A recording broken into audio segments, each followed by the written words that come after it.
ప్రసంగి గ్రంథము 11వ అధ్యాయము. నీ ఆహారమును నీళ్ల మీద వేయుము, చాలా దినములైన తరువాత అది నీకు కనబడును. 7 8 భాగము పంచిపెట్టుము.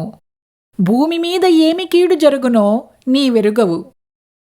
మేఘములు వర్షముతో నిండియుండగా అవి భూమి మీద దానిపోయును. మ్రాను దక్షిణముగా పడినను ఉత్తరముగా పడినను అది పడిన చోటనే యుండును. గాలిని గుర్తుపట్టువాడు విత్తడు, మేఘములను కనిపెట్టువాడు కోయడు.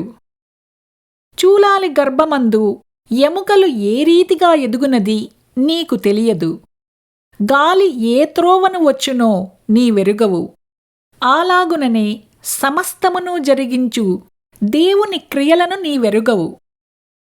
ఉదయమందు విత్తనమును విత్తుము, అస్తమయమందును నీ చేయి వెనుకకు తీయక విత్తుము. అది ఫలించునో ఇది ఫలించునో లేక రెండునూ సరిసమానముగా ఎదుగునో నీవెరుగవు.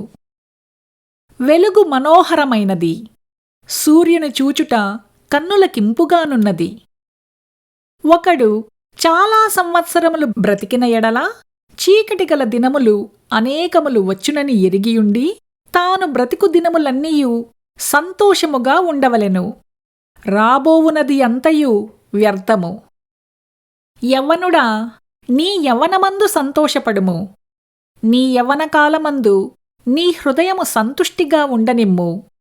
నీ కోరిక చొప్పునను నీ దృష్టి యొక్క ఇష్టము చొప్పునను ప్రవర్తింపుము. అయితే వీటన్నిటిని బట్టి దేవుడు నిన్ను తీర్పులోనికి తెచ్చునని జ్ఞాపకముంచుకునుము. లేత వయస్సును నడిప్రాయమును గతించిపోవునవి కనుక నీ హృదయములో నుండి వ్యాకులమును తొలగించుకొనుము.